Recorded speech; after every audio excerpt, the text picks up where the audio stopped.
Welcome to the 10th episode of the HiFi Five. I'm Ron Resnick. Please like this video and subscribe to the channel. Scheduling note, important scheduling note. We will not be having the show on Christmas Eve or New Year's Eve. On those 2 weeks, we're going to be doing the show on Monday, December 22, instead of the 24th, Christmas Eve, and Monday, December 29, instead of the 31st on New Year's Eve. For both of these special Monday shows, we're going to be doing it at 8 p.m. Eastern Time. That's 5 p.m. Pacific and 8 p.m. Eastern Time. Our regulars are Jay Caceres of Jay's Audio Lab, Elliot Goldman of Bending Wave USA, Danny Kaey of EMMLabs and Sonic Flare. Gentlemen. Hey, what's going on, everybody? How you guys doing? Oh, excuse me. We have a late replacement. There was an important international prisoner exchange at the bridge late at night, and Milutin Milankovic has been released from the International Court of Justice in The Hague just for the show. Yes! Freedom at last! Freedom! Yep. Das Svidanya. Let's get everybody to hit that like button right now, subscribe to the channel, give us some love back. Let's try to give them a good one today, a real good episode, guys. Yep. Like the video, subscribe to the channel so we can keep doing this for you. Yep. Question number 1. How do manufacturers, distributors, and dealers get non-audiophile wealthy people? So I'm not talking about WhatsBestForum people that are keyboard worrying on a Sunday afternoon, fencing about which color synergistic fuse to put in their power supply. Not those people. I'm talking about the guys that is bringing his date to the mansion, showing off the Ferrari in the garage, saying, here's my beautiful home theater, here's my listening room, let's go get a drink on the boat. Those guys that are not audiophiles, not hobbyists, don't want to know all of this geeky shit. How do we sell to those guys? Elliot, you're a dealer. Well, selling to them is not hard. Finding them is the hard part. So I've recently, I can speak for me, I think the whole industry has tried to do this for a really long time and perhaps not really that effectively. The guys in the custom business go after home builders and designers and decorators. I just hired a young man from Florida Atlantic University to make some commercials or videos or whatever you want to call them to do a social media campaign. And we did it with AI. We're not 100% done yet, because for me to rent a mansion and rent a limousine and rent the actors and the camera would have cost me a fortune. Yet we did the whole thing with AI at a reasonably affordable thing. And then we're going to, I don't know what the right word is, target marketing all the houses along the water here in Boca, all the country clubs, doctors, lawyers, Indian chiefs, and entrepreneurs. I can't swear to you that that's going to be really effective, but that's the plan. And for now, that we're sticking to it. Okay. Jay? Well, I think it starts at home. I believe that's the beginning, that knowledge transfer. As parents, I think we got to do a better job at, bringing our kids into shows. And I think these kids are the future, right? They are the ones that are going to hopefully become that new breed of audiophiles. Elliot's point is definitely, accurate. But I think before we think about where to go find these people, I think we need to figure out where we begin to teach them the beauty of hi-fi.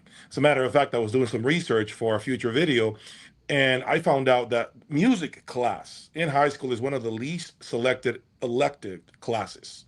Think about that for a minute. One of the least ones, the least appealing classes in high school is music class.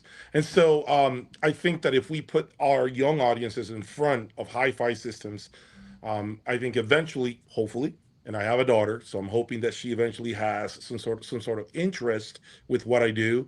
I think it starts there. But outside of the house, I think we were talking about this Art Basel, right? Last week we were texting about the Art Basel. Is that even a place where we can find new types of audiophiles? It's a good question. Now, I know it's expensive to probably display any sort of sound system in a space like that. But who's going to be the first one to jump into those dark, expensive waters? Which dealer? Who's going to do that, right? And I think everyone is always waiting for that first buffalo to cross that river to see if they get their asses mauled in the water, right, before everybody else follows. And I think no one has decided to take a risk. And I think as long as we continue to do the same thing over and over and over again, I don't know if we're going to get a new breed of audiophiles, Ron. Really don't know. Danny? Hey, first of all, it's our 10th episode. Round of applause for all of us. And the audience, without which and whom none of this would be possible to begin with. So cheers for tuning in and subscribing and smashing that like button like you mean it. On to your question, Ron. So, to me, as usual, I've got my own opinion. And to me, it's one of those loaded questions similar to how do we get more young people into the industry? How do we get more women into the industry? Mm-hmm. How do we get more colored people into the industry? How do we get more this in the industry? How do we get more that into the industry? So first of all, I think you can't look at it that way, right? I think fundamentally, there has to be an interest by someone to do a certain thing, to have a certain hobby, to collect certain items, to enjoy certain items. And hi-fi is just one of the many that are out there today, right? And so, I firmly believe that you're never going to be able to get anyone, the richest man on earth, Elon Musk, just crossed 600 billion, I read. You're not going to get a guy like him or anyone else to part with money that they see no value behind, right? They could be as rich as they want to be. It doesn't matter. They're not going to part their money for things that they see no value in. There's plenty of billionaires out there and gazillionaires out there that drive Ford F-150 trucks. Yes, a lot in Texas. I got to say, a lot in Texas. And they don't care about a Testarossa. They don't care about an F-50. They don't care about a Bugatti. They don't give a shit about any of that stuff, right? So I think fundamentally the question is almost lopsided in a sense that it asks the wrong. It's asking for the wrong answer, right? What needs to happen collectively, I think, to Jay's point, it has to start with an educational campaign. You have to create some kind of a value behind the music, behind the equipment that generates the music, for someone to be like, oh, this is something I could get into, right? If you're a billionaire, it doesn't mean that you have a collection of cars. It doesn't mean that you have a collection of art. It doesn't mean any of that, right? And no rich people are going to spend money on something, as I said, that they see no value behind. So that's like the premise of my whole looking at the onion and trying to peel all the different layers off of it, right? You're right. You're right. Yep. I mean, because you have money doesn't mean that you're into everything. Yep. Exactly. You could have a lot of money and don't like to go out to eat. You could have a lot of money and not want to travel. Not everybody that has a lot of money buys a mansion or a yacht. I mean, people always say to me, you're in Florida, there's so much money. Yeah, but that doesn't mean they want this stuff. Florida is a go out community rather than a stay in community. And that's just the way it is. Think about it this way too, even with sports, soccer, for example, being the largest sport on earth, right? The kids start watching soccer with their dads in the living room since they're little. This is how they develop the desire to keep watching it, eventually play it. But that's how it starts at home since they're little. So why can't music be the same? Can I give you a slightly different take? So I think there are two people who are answering this problem in a executing way.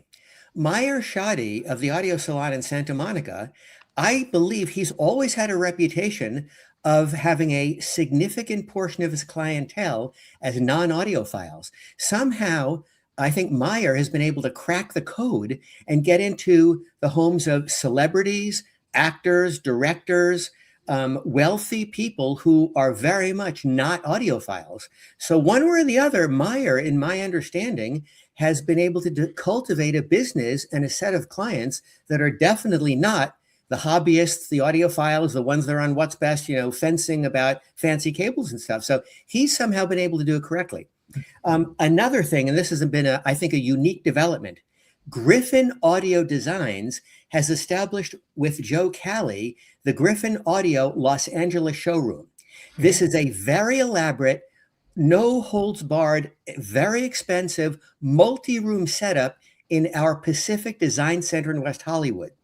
I actually think this may be a brilliant execution because his goal is not to get referrals from home automation people or home theater people. Yeah. Pacific Design Center is a giant building filled with architects looking for ideas for their clients' homes, filled with interior designers and decorators looking to fill out giant new building mansions and new builds and renovations and staging. So Joe's genius. I don't know if it's going to work, but I think it's a genius, brilliant idea.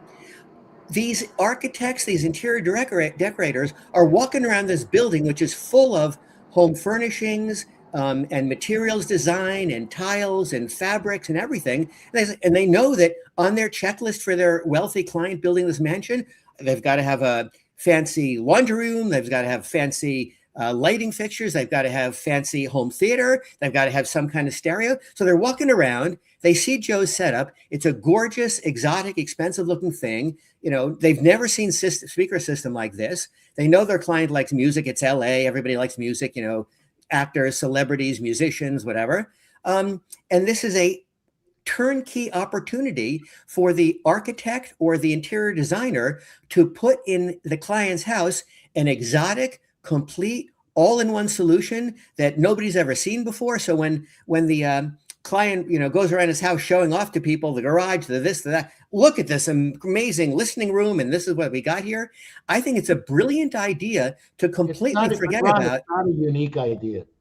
Who else has done it? But we have something called the Design Center of the Americas here in Fort Lauderdale, and there have been audio dealers there forever.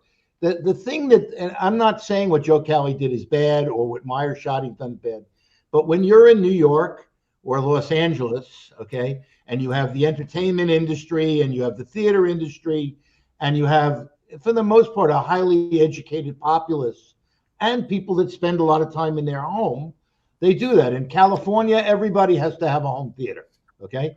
Well, home theater involves audio. In other areas, okay, it's a great idea. Is this going to work in Conroe, Texas? Is it going to work in Davie, Florida? Is it going to work in Santa Rosa Beach? Is it going to work in bumfuck Idaho? No, it doesn't. The fact is, what you're talking about are very different things. First of all, none of this is about audiophiles. You're talking about luxury buyers. Luxury buyers are people that buy from a design center, that hire an architect, that hire an interior designer, that a lot of their decisions are made by somebody else. That doesn't necessarily work in the suburbs. Home theater was a very big thing in this industry for 25 years, okay? Because people felt like, I'm going to buy a home theater. I'm going to be cool like those people in Hollywood or, Francis Ford Coppola or whatever it is, okay? But then the audio industry in its ultimate wisdom prostituted it down to everything is a home theater. Audio, okay, and I'm not talking about audiophile. The audiophile business is a completely different entity, okay? The luxury buyer, and there's also the young buyer, and these are all different things that are different. I'm trying to find a luxury buyer. I'm trying to find, in my market, people that live behind my store in a $3 to $25 million house on the water that when they walk into my place, and they actually be turning in all the years I've been this, including in New York, these are the best customers we ever have because they come in, they listen to something, they fall in love with it, and they buy it. Okay? They don't A, B, and compare. They want you to sell them something, install the thing, tune the thing, and service the thing. And I think that what Joe Kaey is doing, what Meyer Shoddy is doing, is great, but they have the market for it, and it doesn't work everywhere. And these are, like when you talk about Art Basel in Florida, or the Fort Lauderdale Boat Show, or Barrett Jackson, these are all wonderful places that have giant populations of people that have disposable income, but these are also prohibitively expensive places to try to show you wares in a very bad environment. Trying to put a stereo system in a tent on a runway is not really showing us off the best. Is there a difference? What's the difference between, oh, sorry, go ahead, Danny. So, I think you guys are doing a fantastic job speaking in generalities and speaking, as if everything is factual. And, I would just like to offer a couple of counterpoints. One, I used to connect with Meyer on a weekly basis, almost weekly basis, back in the day, 5 years ago when I was still in LA. And I can tell you that without fail, let me put it this way, no one that I have ever seen that came through his doors was not into music in some way, shape, or form. So this notion that he somehow cracked the code of selling stuff to people that have no interest in music, I don't buy it. Number two, and basically the same thing goes for Joe Kaey and all these avenues that, let's face it, it's all been tried before 100,000 times. And gosh, I lost my train of thought. I think those are all they're all noble initiatives. The facts, look at any architect magazine, look at, and of course these days it's all YouTube, right? So forget about the printed press stuff. There's a bunch of video shows that my wife and I follow that have to do with architecture, architects, home interior decorators around the world, globally, et cetera, et cetera. And they're profiling homes that are anywhere from, your typical average home to the gazillion $1 million mansions. And let me tell you something. Not once have I ever seen anything resembling a hi-fi system in any of these homes. And we watch these shows day in, day out every week. So again, it's like, when I hear people say, oh, let's set up a hi-fi at the local Porsche dealer, or what, it's not going to do anything for you. The reason is because, one, none of these people understand what high-end audio is all about. Number two, to the extent that they care about music, they're fine because they haven't been educated otherwise on listening to their, car hi-fi, or when they get home, they play it on their Apple HomePod or, Google Nest or whatever it is that they have at home for $500-600. So again, it's, I think the question is asked the wrong way, which always goes back to, you have to have some kind of an interest in music in order for you to be open to the opportunity to spending gobs of money on something that will enrich your life as it enriches our lives. Anyway. Does this question also, does this question raise the distinction between luxury audio and premium audio?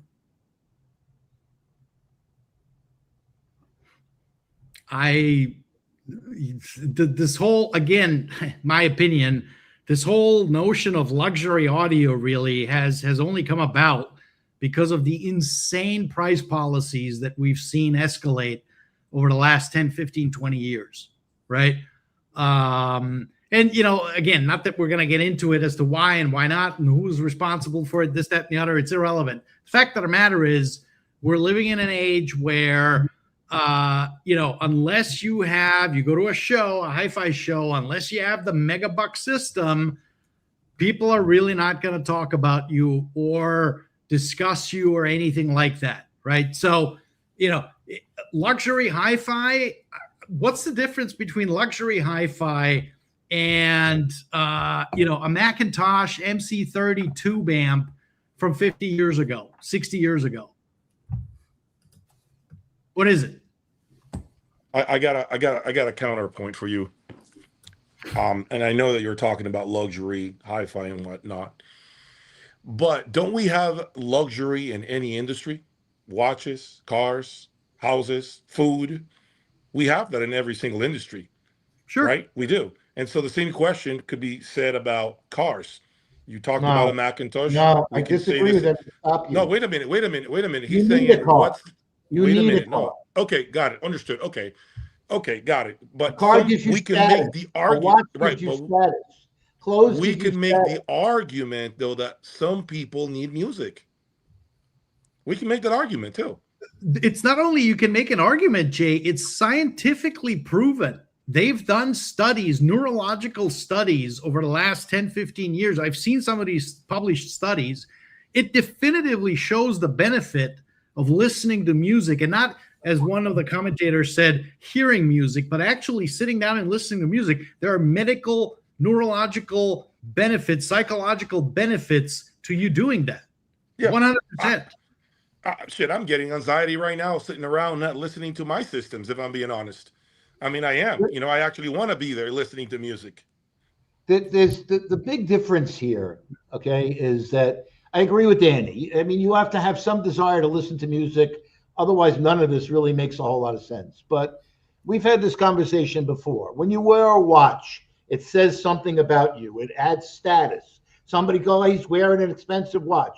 You drive a Bentley, a Porsche, whatever it is. You could be the biggest dickwad in the world, okay, but you get out of a Porsche.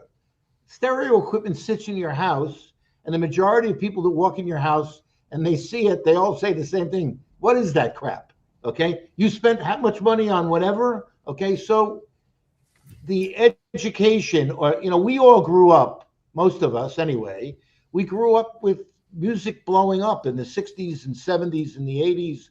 Music was a really big thing. Okay, stereo equipment was in Playboy and Penthouse. Okay, we had MTV, we had all this FM radio stuff. We had, anti-war music and all this stuff. We got a lot of our culture and our life through music. We grew up with it.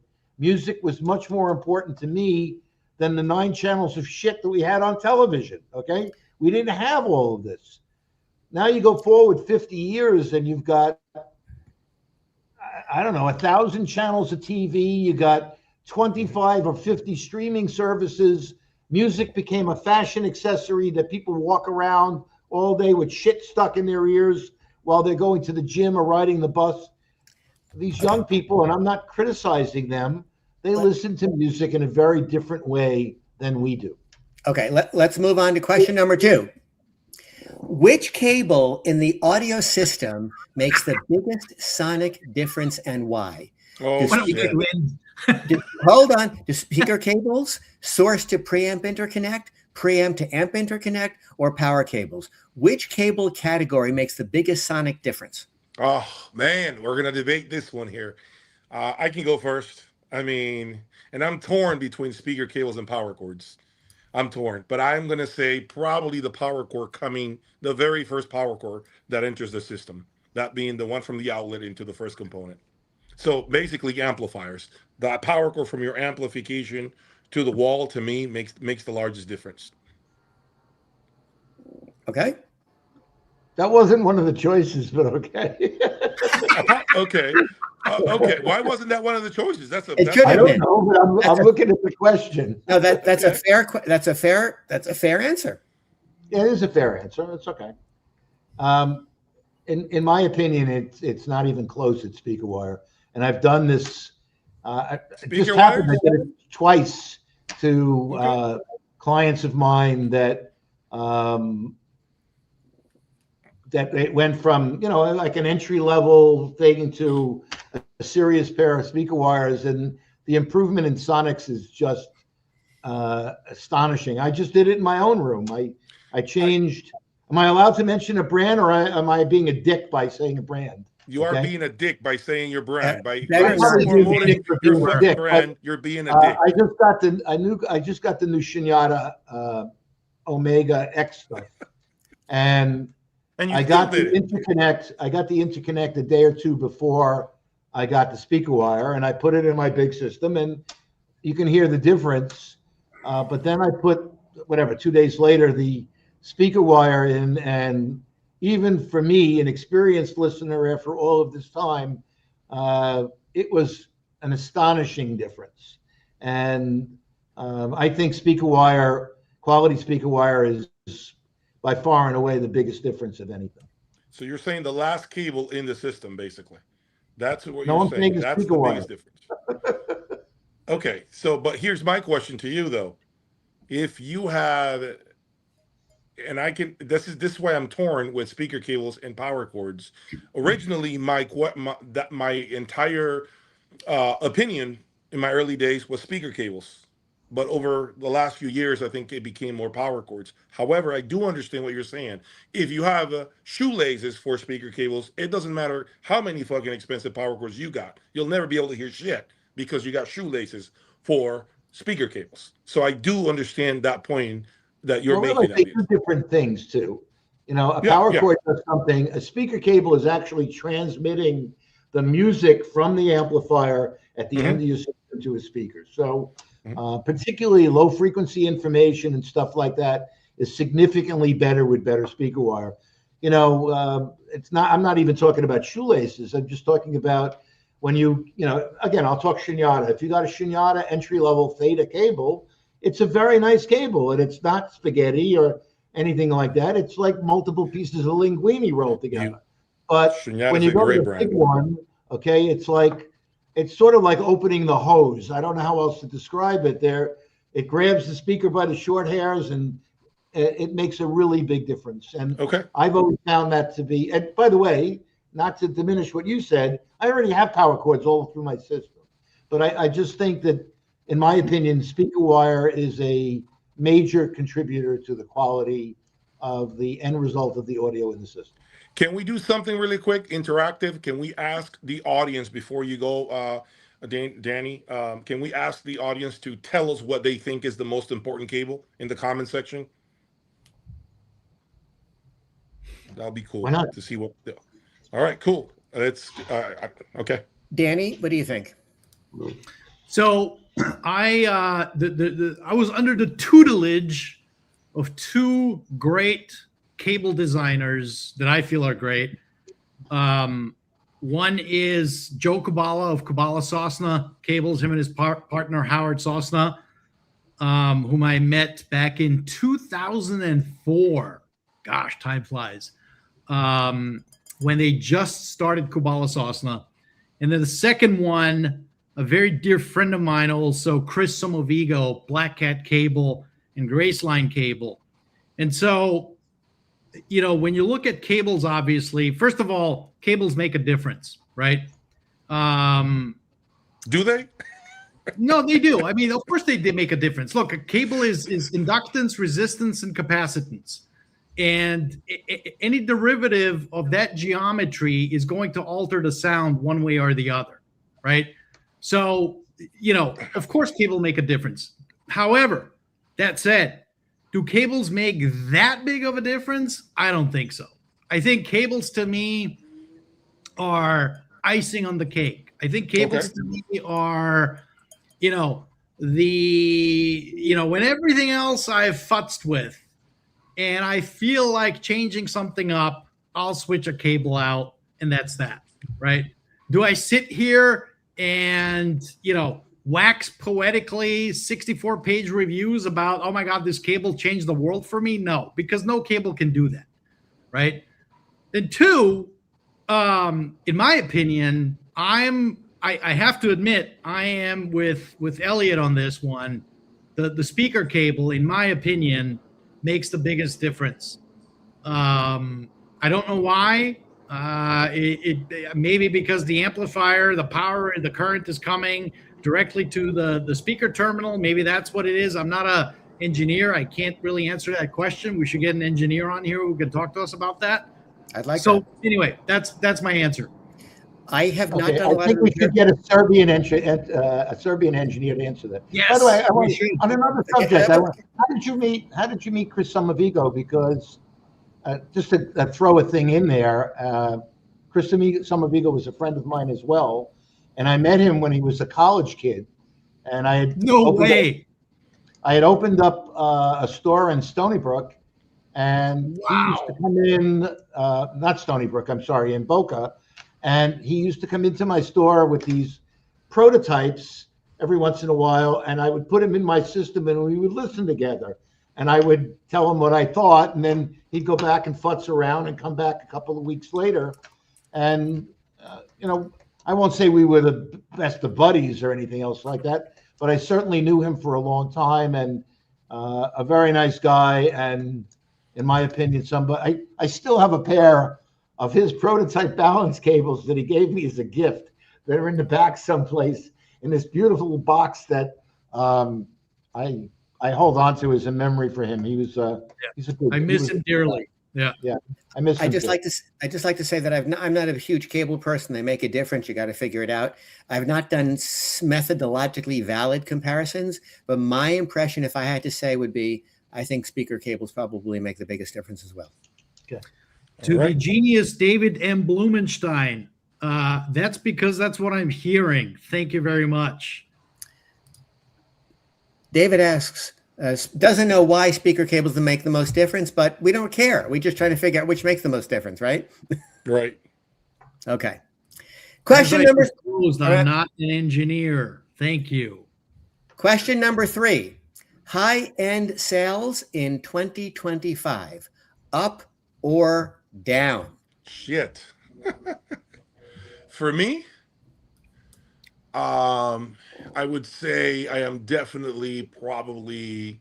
He's looking to the sky. He's looking to the sky. It's got to be way up. Help me, Jesus. 30 to 35% higher for me this Real? year versus 2024. Wow. Yep. Good. For me. That's very good. I have not heard that. Yep. Elliot, remember, I swim in different waters than you guys. You guys sell new stuff. I am in something else. So that in my channel as well. So that's why for me, it's, it's a completely different, pasture for me when it comes to hi-fi sales. Way different than most people out there. For me, it's a hard question to answer because I lost almost half a year moving and building a new store and doing all the rest of it. So, I mean, I know what I've done for this year versus last year. And if I was open the whole time, I would say that I would be, even or slightly above. Like I said, I lost a lot of time looking for new real estate and shutting down one place and moving it to another and building it. So I didn't have really a place for a long time, and moving and trying to go back into retail was a little disorienting. My business is starting to pick up, and I think 26 will be a very good year if we don't have any catastrophic events that happen in the world again. You know what I was going to add to that? I think for some reason, this notion that many things are not selling, that the industry is doing poorly, I just don't buy it, because I personally feel that if some businesses out there are struggling to sell anything, it could be their own fault. And what I mean by that is they're not reinventing themselves. They believe that the formula continues to be the same day in, day out. And that's not the case. While dealers are thinking of, hello, how many cables, how many preamps? I've already sold 3 amplifiers, 4 power amplifiers by just advertising on my channel. And that's what's going on, is I think a lot of people are starting to lose traction when it comes to sales. And they are thinking it's the economy when it could be the dude next door that's just opened up a dealer they don't know about. It could be, other outlets that are selling product that were not present before. You don't think Amazon has to regroup and think about a strategy every fucking year to keep selling? They got to.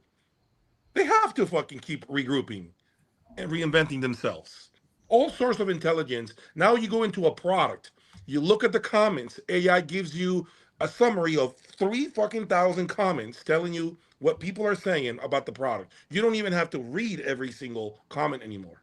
Okay, so that's more intelligence that Amazon is giving you. Even tracking price history of anything you're buying. You click on a button, it'll tell you over the last 12 months, the cheapest this item has been on this site has been this amount of dollar, so that you know if you're buying it at the cheapest dollar amount. So it's again, it's a way of you got to keep finding different avenues and tactics to keep pushing product. And a lot of dealers are now doing it. The anecdote I hear from random selection of people is that for the people I've spoken with, just as not a statistically valid sample set, but just the people I randomly speak with, I've been hearing that sales are down in 2025. Mike Levine asks an interesting question. Are high new prices pushing people to used? Yes. I think, Mike, I can answer that to Mike directly. Yes, Mike. To answer your question, yes. I mean, I have an opportunity to buy your monoblocks, as a matter of fact, and I'm not going to tell you that I do have an opportunity to buy your monoblocks, right? And sell it to someone else. And perhaps, unfortunately, not allowing a dealer to sell a new set of monoblocks. Same thing with the Wilson Audio Sasha, the Wilson Alexia Vs that I have here. A guy calls me the other day and tells me he sat at a dealer 2 days prior to listen to the Alexia Vs for $75,000. And then I made a short about the Alexia Vs, the same ones he listened to, same color and everything. And I said they're for sale. Guess what? Unfortunately, I probably make that dealer lose that sale because I'm saving the guy $20,000 probably in doing so. So who wouldn't do it? Yes. So to answer your question, Mike, is yes, that's a fact. Well, we've talked about this a little before. The overall business model is broken, and there are way too many people trying to sell expensive stuff that can't do it. And as I've said, I've had this conversation with Jay. This is no secret that if I was to start from the beginning, I'd do what he's doing, because he's the one that's setting the price structure. Okay, when a dealer buys from a manufacturer, the price is X, the dealer cost is Y, and that's it. But when you have to get rid of product, you bought a $300,000 pair of speakers, you've had them for 2 years and you can't sell them, okay? And you call Jay and I'm just making a round number. Let's say you paid $180,000 for him. He's not going to pay you $180,000. Okay, he's going to say, I can sell them for, let's say, I can sell them for $180,000. Okay, so I got to buy them for $140,000. Okay, he's the one defining the thing. The used buyer benefits from this, I guess, because he finds it.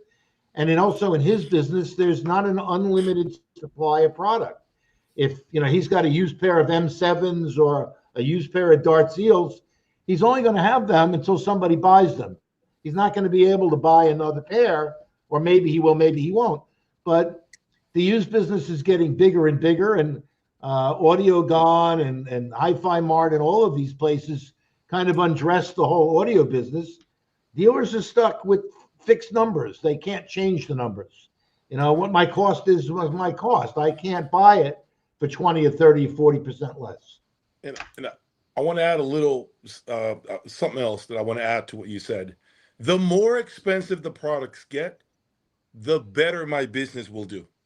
I repeat, the more expensive they get, the better I will do, because I will be far more attractive with my used gear than buying new product. Remember that. I hope manufacturers are listening to me. I hope all of these brands are listening to me. Keep raising your prices. Just keep putting more money in my pocket. Keep doing it. I will scoop up every single product on AudioGone. I'll have it here in a warehouse. That's what I want to. That's my goal by 2030, is to be a real-time AudioGone where you can come in and see all this shit displayed. Good luck, partner. Danny, do you have a sense on how well things are selling in the used market? I can only imagine that it's probably similar to many other industries that are selling used stuff. I think it's doing very well. There's nothing wrong with buying secondhand stuff, or as marketing today calls it, pre-loved stuff. I think it's a great way to save a whole bunch of money. I completely agree with Jay that, you know, if these guys keep playing the idiotic numbers game, there's only going to be more Jays in the world, right? And you know, to the detriment of their business. Yep. And so, you know, yeah, I mean, I'm not surprised that I think used gear is doing very, very well. Yep. I tell people, I think buying used makes all the sense in the world. Let somebody else take the 30% hit. And the beauty of buying used is that if you buy it used and you decide you don't like it, you're probably not risking too much of a financial loss. I think it's a wonderful way to try on a long-term or medium-term basis different components in your system at much lower financial risk. Yep. Bah humbug. Question number 4. Should dealers charge for in-home demos? I can start by saying yes, with a big asterisk. And that means if you're a client of that dealer, you shouldn't be paying. If you're a loyal customer of that dealer, you should not be charged for a listening session. Okay. And I think dealers know who those clients are. But if you're a nobody and you're going to come into my operation, sit in my chair, waste my time so that you can go on the used market and buy it, which I sell the used market, but so you can go somewhere else to save a couple of bucks while wasting my time, yes, you need to I need to charge you for my time, period. I'm not doing it for free. Not only because of what I'm going to put you in front, but I'm going to put you in front of systems that most dealers don't even have. I have more shit here than most dealers in the US have on the floor. That's what people don't understand. I just can't show it, but I have more shit. Combinations that you normally would never find under the same roof. For instance, Wilson and Magical, CH Precision and Solution. You cannot hear those under the same roof, but you'll be able to do that here. So Elliot, yes, I'm going to charge you. You and I have been talking on the side about these kinds of things. What's your current thinking on charging people for in-home demos? Well, to be honest with you, I almost never done it, but that's because I ask a lot of questions before. And when you ask a guy if he's willing to pay for it and he says no, that qualification generally is all I need to have. Look, I think privilege is earned. And so my regular customers, the people that have done business with me, Yep. that care about my store and my well-being as well as theirs, that have given me business and referred business to me, I'm never going to charge them anything to bring it to their house. Yep. To let them borrow it, for that matter, if that had to be the way it is. Generally, I don't like just giving it to somebody. I'd rather go make sure it's set up properly and installed properly, and I don't mind leaving it there. But I get people that call me, they call me from Kansas, and I want to try a WhatsApp Flare, okay, for example. And I don't know this guy. I don't know them from Adam. I don't know if I'll ever get the thing back. I don't know anything about what they're trying to do. I don't know if they borrowed 50 other pieces in their house and they're having a circle jerk over the weekend. I don't have any idea what they're doing. And most of the time when people do that, and I tell them, well, okay, if you don't buy it, you're going to be responsible for X. Let's just say on the simplest basis. You're responsible for the shipping and the insurance both ways, and they give me an attitude, then there's no reason to send anything. If you want to try a $40,000 piece and you're not even willing to pay approximately $1,000 or $1,200 to ship it and come back, then you're not really a buyer. Okay. Big time. So agreed. My opinion with somebody is, if you want it, buy it. If you don't like it, we'll talk about what you can do and return it. Okay. Because at least, and I want to tell you another story, because this is really some of the crap that's out there. When I first got my WattX reference system, I had a customer. I had a guy, I don't know if I want to call him a customer. I had a guy that called me all the time and asked me questions. And he would always call me on Saturday night, or worse, he'd always catch me Sunday on the fucking golf course. Okay, ringing the phone. and I was stupid enough to answer it sometimes, but that's neither here nor there. So when I was doing, I think it was CapFest one year, he calls me up and he says, well, are you going to, bring the thing to CapFest? And I said, no, I'm not bringing it to CapFest this year.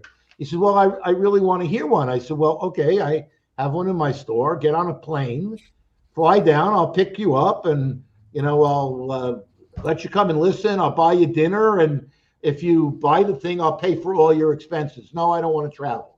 I want it in my house. Okay. So you want me to take $350,000 worth of gear, load it in a truck. He lived up in the DC area. I'm not going to say what state. Drive 2 days with one of my employees to go up there, to put it in your house, hook it up and install it, leave it there for 2 or 3 days because it has to stabilize for you to listen to it. And then if you don't like, and even if you do like it, and then if you like it, you told me you're not really ready to buy it till next year, and then come back. So it's a week's worth of my life, a week's worth of my employee's life. Okay, the cost of driving there, the hotel, the gas, all the rest of that stuff. And he didn't want to pay anything for it. So he said, well, tell us his name. Tell us his name. Who's the third? No, who's the third? What it would cost. So I just said a stupid number that I wouldn't even do it for this because it's not worth it. I said $5,000 and he freaked out. Okay, $5,000. Okay, so it's all about being serious, and all customers in all quality audio stores, and everybody can give me all the stories they want. You earn that privilege by going to a dealer. You generally don't walk in strange or call off on the phone when nobody knows you, and they send you home with a car full of gear for nothing. Danny? I see both arguments for and against.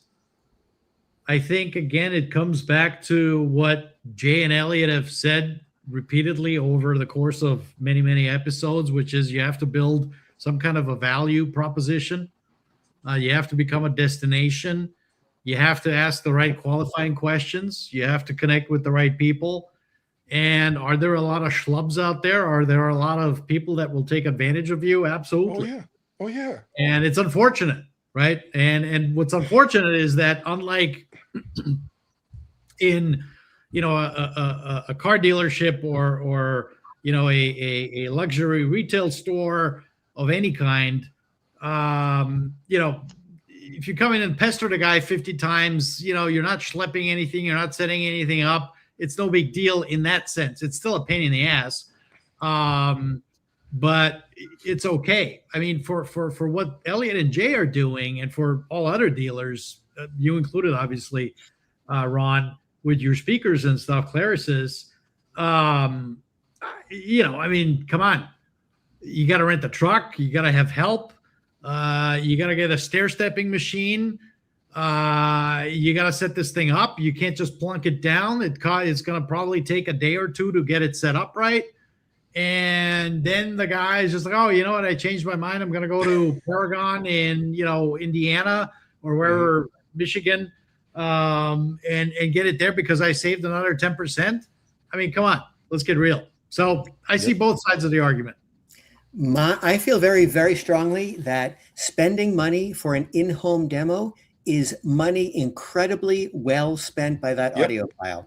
Yes. Best money you can spend. A very dear friend of mine, Mark Meisner, Northern California, was interested in his local dealer's Estelon Forza, $180,000 speaker. I told him he worked at a deal with a dealer. The dealer brings them over for $5,000, sets them up, lets him keep the speakers. I don't know if it's 3 days or 5 days or a week.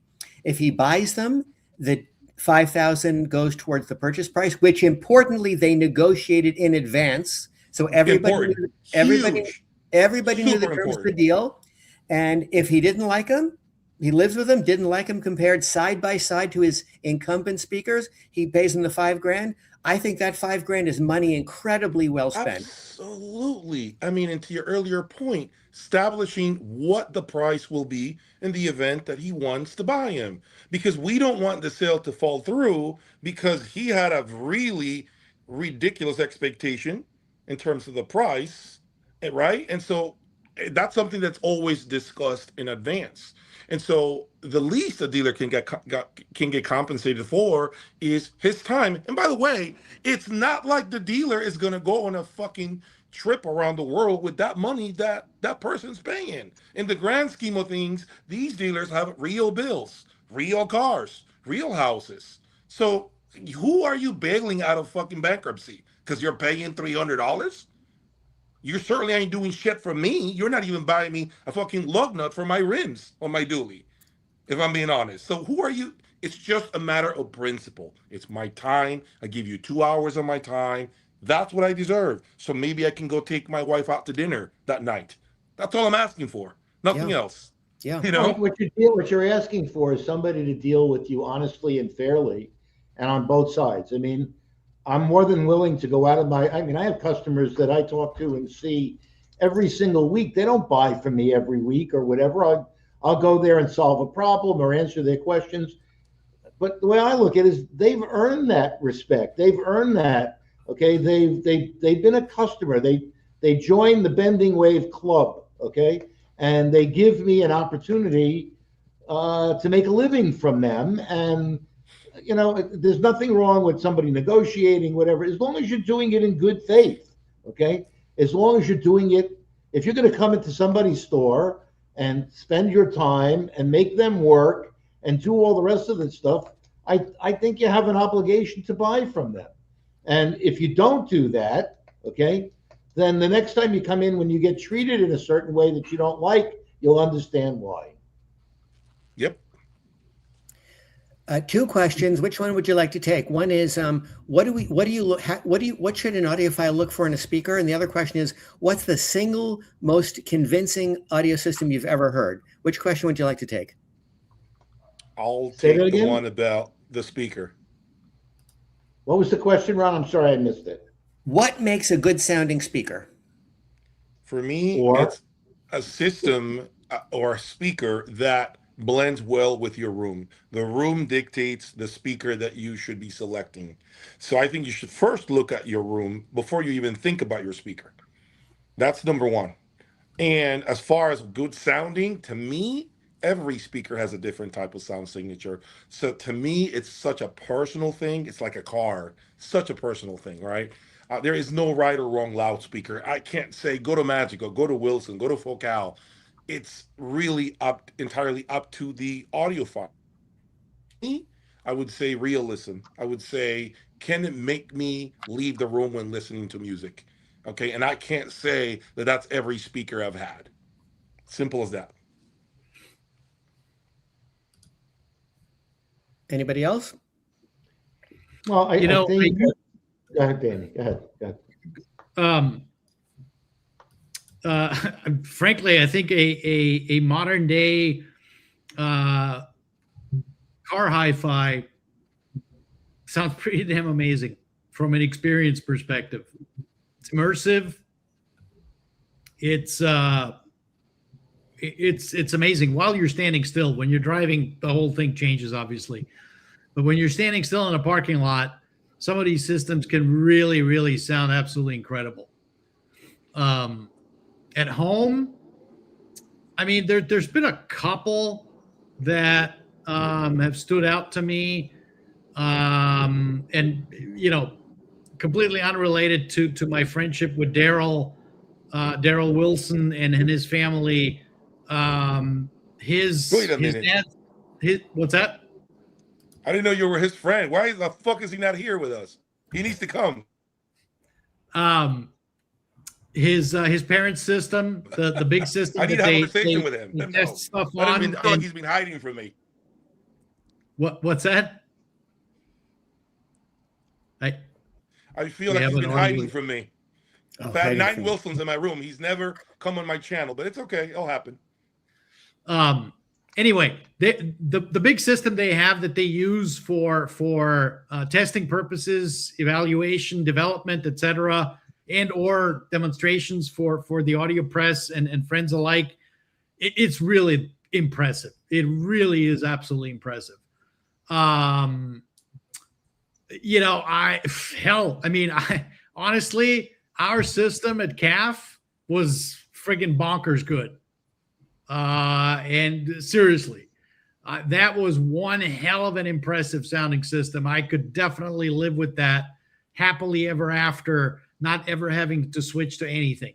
And it was a completely different system, right? We're talking about Goebbels speakers versus Wilson's, completely different amplification, EMMLabs versus D'Agostino and digital and all that.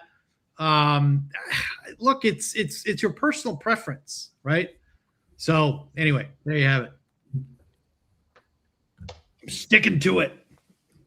I think my answer won't please anybody, but you don't listen to speakers, you listen to systems, and I've said that before.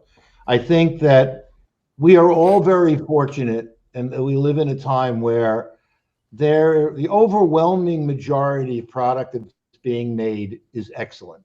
Okay, obviously there are some things that are better than others, and there are some choices that people are going to prefer to others, and there are some things that don't work in certain environments versus others.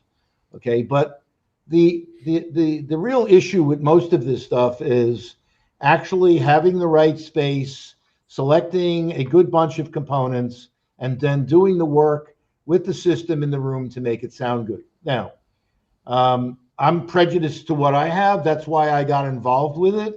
But that does not mean that other companies like Wilson or Magico or Rockport or Alsavox or whatever don't make good speakers. They do. Okay, my choice, and I'll explain my personal preference and why I have what I have, is I found in my lifetime that most speakers didn't really integrate the entire frequency range from the bass all the way up to the high frequency. I could always listen to speakers, and the bass sounded like it came in a lot of speakers from a different zip code, okay? And it never had the speed, the resolution, the character that the rest of the music did. And when I first went to Germany and I got a chance to hear Oliver's speakers, this is one of the things that really impressed me. I think that the Goebbels speakers have, and I'm not saying this because I'm a bass head, they have the best bass of anything I've ever heard. Okay, it truly integrates with everything else. And so when I listen to it, I can get lost in it. It becomes that time machine. It becomes that suspension of disbelief. There's nothing that the speaker does to me, and it's not the only speaker in the world that does that. I'm not saying it does, that the speaker doesn't distract and annoy me, because an awful lot of speakers distract and annoy me. They're bright, or they're this, or they're bass heavy, or they're bass shy. And so when I sit and listen to them, that's all I hear. Okay, the music just doesn't flow. It's like driving a car on mismatched tires. It's bumpy and stuff like that. It's just not enjoyable. So when you get it right, and which choice that people choose, there are probably a couple of dozen really great speaker manufacturers out there today, and just picking the one that works for you and working with somebody to help you think it sound right and picking the proper components, you can enjoy it very much. My short form answer to this question, I have a much longer form based on sonic cues and developing experience with the different presentations of speakers. But my short form answer is different loudspeakers have different presentations, whether it's horn or dipole panel or box speaker. And it takes some time to learn which presentation is most subjectively convincing for your favorite music, which achieves the greatest emotional engagement for the music you love. And it takes some experience, experiencing and getting familiar with different speaker topologies. Do we have a music segment tonight, Danny? No. Okay. We take another question, maybe. Is there another one? Let's take a look. What do you see? The last one by David Carl. How about the tariff one? I think the last one is the best, by Audio Acoustic Engineering. Yes, yes, yes. Great question. Okay. Well, there's a Rocking out question with you, about the gentlemen. tariffs here. I think that's an interesting question. Ooh, album find of the year. That's a good one. Acoustic engineering, the one about rocking out? Well, no, what are you talking about? Where's acoustic engineering? We're looking at your questions, guys. How are you guys getting along with the tariffs? Oh, Who, me? I have maybe with Tyco and who else? My cable line, but I'm not going to say how you get around it, but I'm not going to get started. Well, I mean, for me, the way I look at it is anybody that's dealing with stuff that isn't made in the U.S. has to deal with tariffs. And I hate to say this, but I have to say it. I have not raised the price on any of the Gerbil stuff in a very long time. And I'm going to have to do it next year for two reasons. First of all, there's a 15% tariff on everything that comes from Germany. And the dollar is weak. I buy stuff in euro. And a year ago, a euro was $1.06, $1.07. Now it's at $1.17. So you're looking at 11% and 15% that's added to the price, on top of which freight rates have gone through the roof. So it's a problem. It's not a great thing. I know Danny works for a Canadian company, and I'm not sure what the tariffs are on coming into the U.S., but all of this stuff is stuff that we have to deal with it, and we don't make any money on it, and it makes our job harder. I understand why we have them, and hopefully someday we won't, but reality is reality, and we have no choice. But it does push audiophiles to American-made products. That's exactly what I've seen as of late. It certainly doesn't help European products, for sure. Yep. Danny, do you know what the tariffs are from Canada coming into the U.S.? 25%. Okay, so I'm an EMM dealer, for example, and I guess someplace in that price is those tariffs that come in here, so it doesn't help that either. I mean, look, I don't have a crystal ball in front of me, but at some point, I would not be surprised in the least if, prices will have to go up. I can tell you one other thing. I just sold an expensive video wall to a client, and when they make the proposal, you're looking at this number on the invoice, and you sit there and go, "Damn, this is a lot of money." Okay, besides shipping and insurance and all the rest of that stuff, you've got this multi-$1,000 tariff thing, and the customers have to pay for it.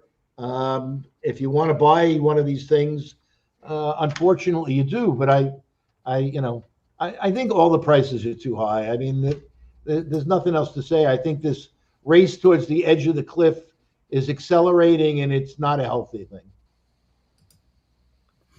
Any final thoughts, gentlemen? No, that's it. Okay, thank you for joining us this different time zone episode. Please note, so I've got scheduling note again, for Christmas Eve, instead of doing it on Wednesday, we're going to do it on Monday at 8 p.m. Eastern Time. Instead of New Year's Eve, we're going to do it on Monday, December 29 at 8 p.m. Eastern Time. So please note those scheduling changes. Monday, 8 p.m. for the next two episodes. Please like this video, subscribe to the channel, and thanks for joining us. Thank you. Good evening. Bye-bye. Take care, everybody.